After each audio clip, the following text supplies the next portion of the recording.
Hi friends, host Eric here. Talking with famous people, and I am responding to a couple of comments in the comment section of the comment page of the comments. This one from New says, to imply that ENFPs as a whole lack critical thinking skills doesn't really seem right, considering ENFPs like Mark Twain, Michio Kaku, and Aldous Huxley exist. It doesn't seem right to say that TI has a monopoly on formal logic and critical thought. The ENFP you're talking about just happens to be a dumbass.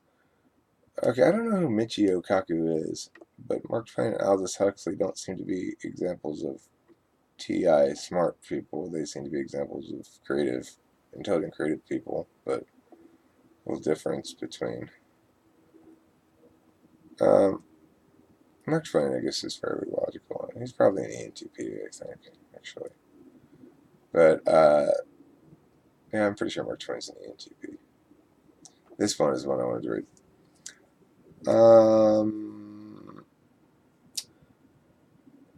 Interesting observation on Eastern thought being NISE. I was thinking earlier, Eastern focus more like TI as it focuses on the journey, and Western focus more like TE as it focuses on results. I'm not sure. If it is true, then maybe INFJ represents Eastern modes of being the most. Eastern modes of being the most. Being an ENFP, TI is my blind spot in my cognitive stack. I've tried so hard to read and listen to other people explain what it is, and I still don't think I have a good understanding of it. It's because I can't feel what it is, honestly. I usually intuitively feel what something is and can picture myself as the object or how it is like another pattern, and then I can map that pattern onto the subject in question. But with TI, all I picture is computer code that I don't know how to decipher. Could you give me some more tangible examples of what TI is? Like, how do I know if I'm using it? Cheers. First of all, interesting that you distinguish between subject and object like that. See, I can map the pattern onto the subject in question.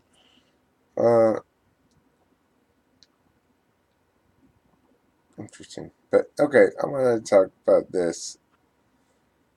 So, there's things you say here that reveal that you have seventh slot TI. Like TI is it focuses on the journey, and T is focused on results. But TI doesn't focus on the journey. It's not a journey. It's it it requires you to.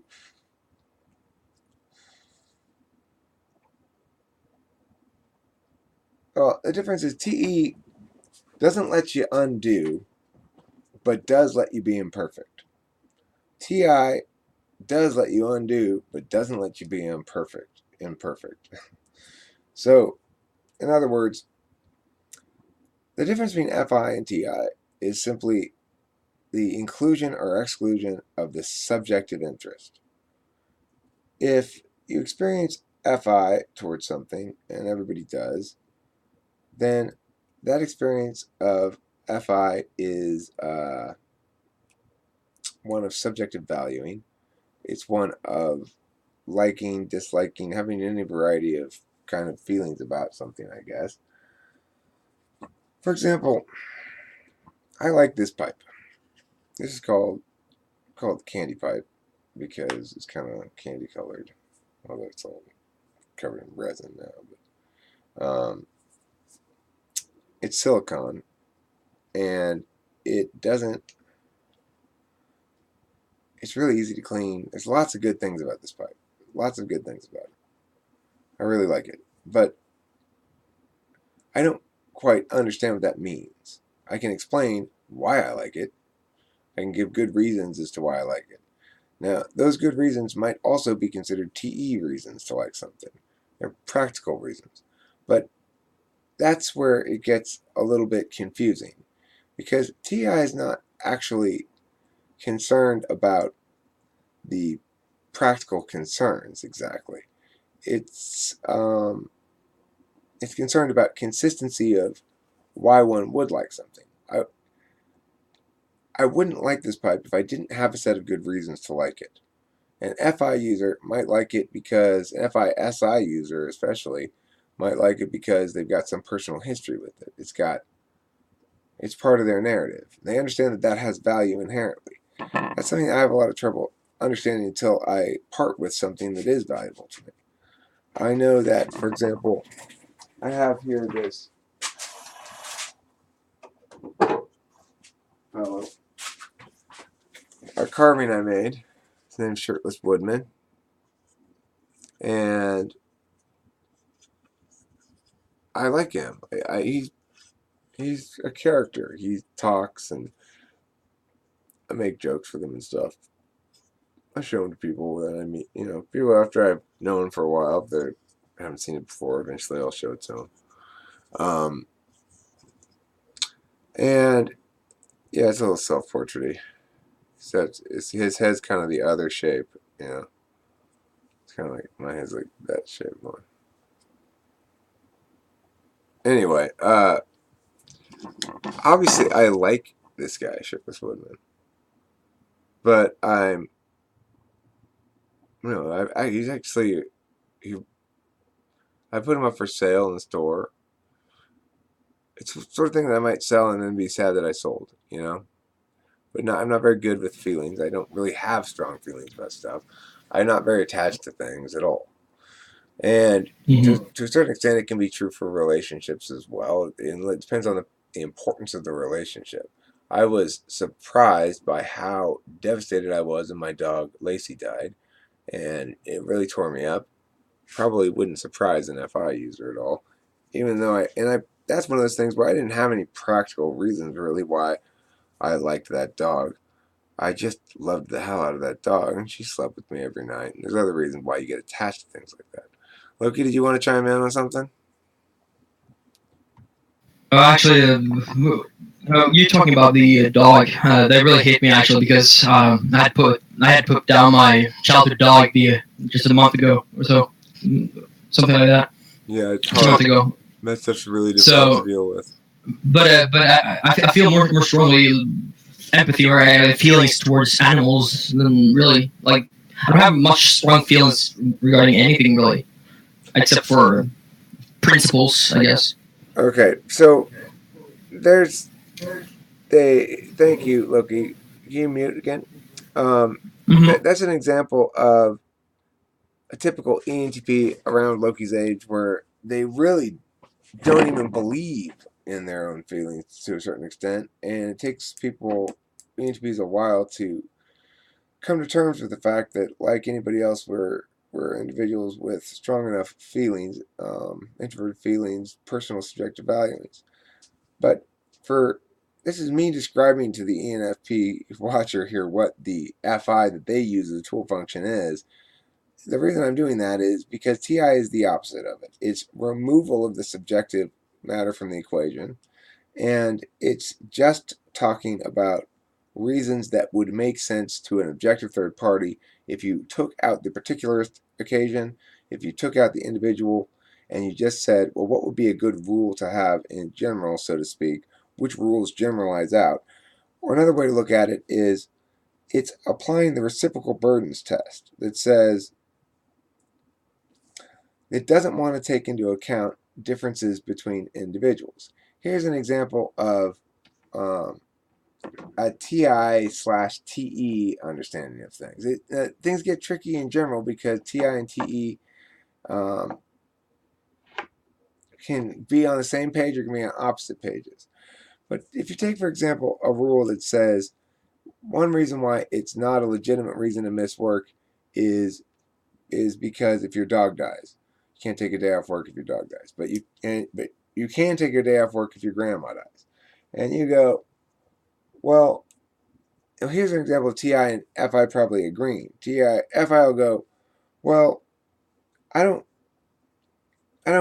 care about my grandma, but I care about my dog a lot, and so I need to take a day off today because my dog died, and I don't want to lie and say I'm sick, and I think it's justified if taking a day off for your grandma. I won't take a day off when grandma dies. How about that? Then that's TI approved right there, and FI approved.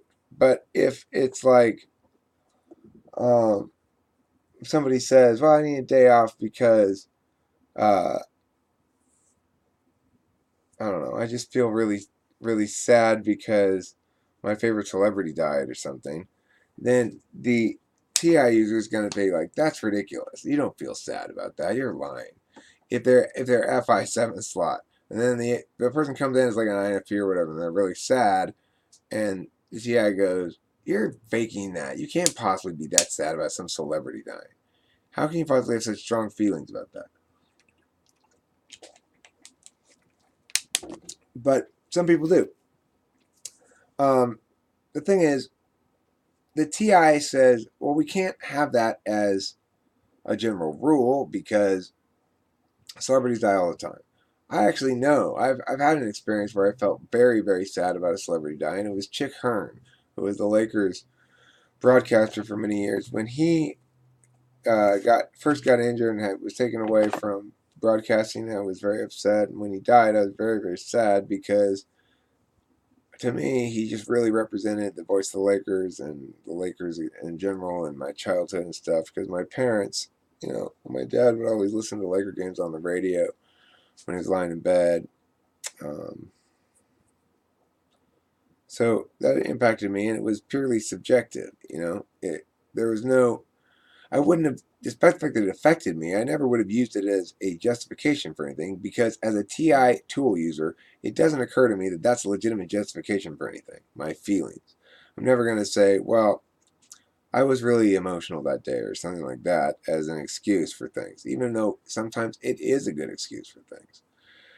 But it's not just a matter of what you use to excuse things that distinguishes TI from FI. The thing about it is, TI is, in fact, conditional logic, and it does have a monopoly on it. So this person who cites these three examples of smart people who were ENFPs, just because TI is all about conditional logic doesn't mean that you cannot be a smart person as an ENFP, and it doesn't even mean that you can't use TI well. The interesting thing is, I'm kind of envious of ENFPs because I know one, Justin, who was my debater since he was in like sixth grade up through high school in certain capacities, some of his high school career, and he really learned to be highly effective with TI from debate. He still didn't. He still didn't.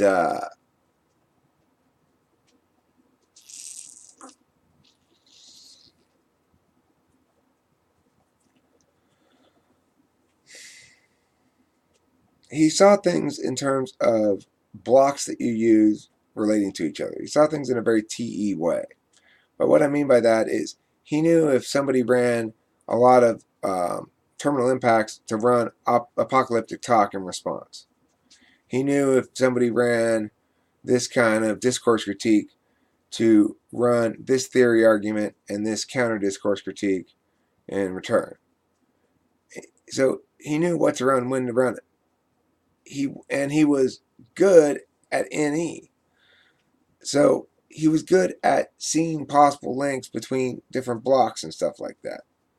It was almost just like really good TI, but it clearly wasn't. It was something different. You wouldn't want to tangle with him in a dark rhetorical alley if you're talking about street debates. He'd tear you to pieces, I'm sure. But he wouldn't tear me to pieces. And he's extremely bright. I'm sure he'll have a much more fancy career than I ever will.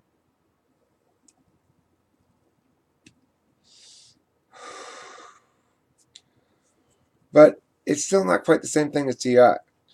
So what TI basically is built on is reciprocal burdens. It's built on the idea that you can define things temporarily for the purposes of a given conversation, but that you have to apply the same rules universally to both sides, which is basically a contradiction-based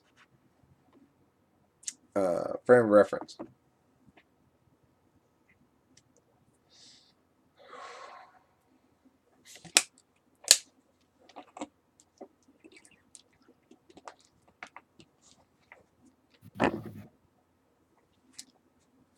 So the FITE user, they have built into the whole equation particularism and subjectivism. TE says, given the fact that in the physical world, I can do stuff be imperfect and have things be good enough, and be okay, therefore, with the one directionality of time. In the TI world, TIFE world, you can define things perfectly, but and you can undo and redo if you want, but there's no room for imperfection. Everything's got to be perfect. If you have one mistake in a line of code, the whole thing will not work, right? So you got to fix that, whatever it is.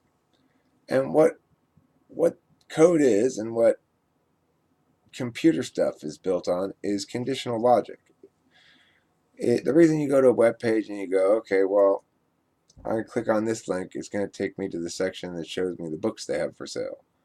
And you expect that to occur, it's because the the interface between the user action and the server response is one of basic conditionality or more complex conditionality. So it says, if I click that link, it takes me to this page instead of that page.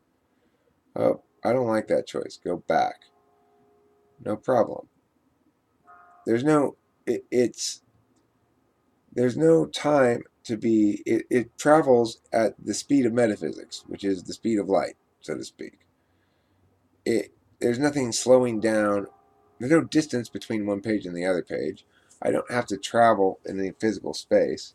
So the time it takes is just the time it takes for the server, for the information to go through from the server to my computer, which is not a matter of speed. That's not why it's like what we call the speed of the data flow is not the speed of it, it's the breadth of it. It's like the reason I can't get everything instantly is because I don't have enough. There's not enough breadth or something.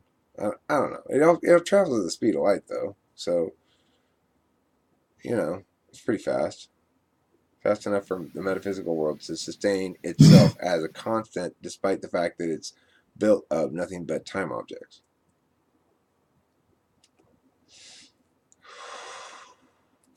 So that's the difference, really. Is it's built into the nature of the attentional modalities, FI and TI. They attend to different worlds.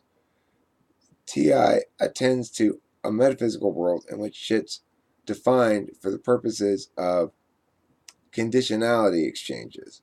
It's the rules that matter, not the specifics. In the real world, quote unquote, the physical world, it's the specifics that matter, not the rules. It doesn't matter if you cut twice, measure twice, cut once. If you only measured once and you cut once and you get it right, it doesn't matter that you broke the rule. The rule is irrelevant. The rule is just a heuristic. It's there to guide you to get something that's more likely to be good enough. Nothing's ever quite perfect in the physical world.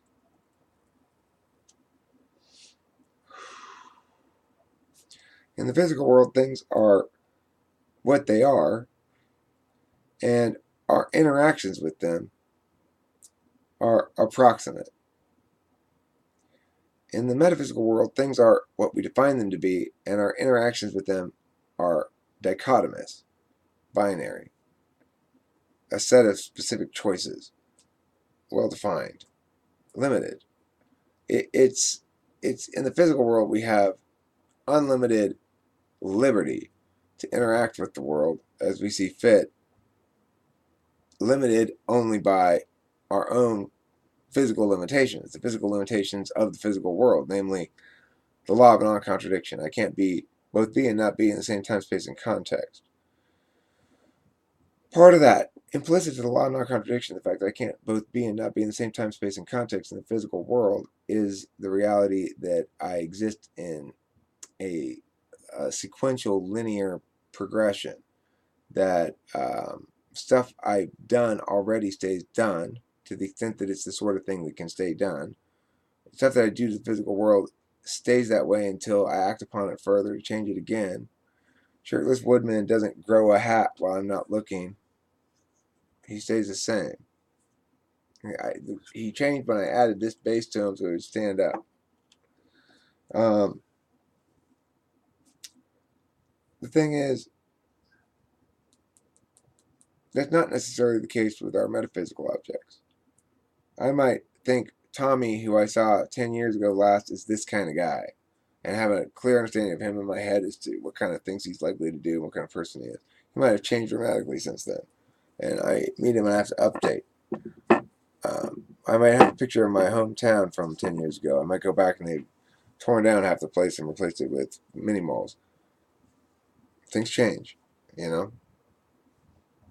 But my metaphysical objects generally don't update without new data. And that's one of the differences between the physical world and the metaphysical world as well. In the physical world, things may update without me receiving any new data. In other words, Kimberly might come out here and break Shirtless Woodman when I'm not aware of it and throw it away and just let me assume I lost him somehow, you know? Um, who knows? I might not get any data about what happened to him, but something might happen to him anyway. In the metaphysical world, the things don't change except via um, attentional will. Like I could change the lyrics of a song I wrote, and in that regard, it wouldn't change without me acting upon it. But there's other things that can happen whereby I can't be aware. It can't change. It doesn't change until I'm aware of it. Whereas the status of Churchill Woodman may change without me being aware of it in the physical world. I might think I have him someplace, but he's just misplaced temporarily. And it may take me a long time to determine he's really gone. So his status changes over time as my awareness of it redefines his status. The metaphysical status, the metaphysical object, I have him or he's gone. That thing will change over time as I get accustomed to the fact that I'm not going to find him. But his actual physical status, being available for me to get or not being available for me to get, has already changed. So you can see that metaphysical statuses are are objectively binary. Either I have them or I don't. But they are subject to willful change. And physical statuses, like, physical, existential, ontological statuses that aren't based in language, they can change, and we might not have any awareness of it. So, of course, it never becomes existential to us, that change, until we do become aware of it, at which point we transform it into its metaphysical equivalent or its approximation, a language, symbol, some other way of understanding it.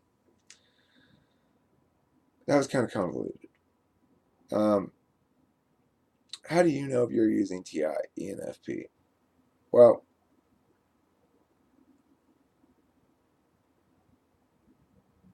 I use FI periodically. I laugh, I cry, I experience emotions, but they kind of come upon me. It's not something I use. It's a matter of attention that I feel overtakes me from some source unknown to me, but inside of me, and something I got to deal with. TI for you, I'm sure, comes the same way.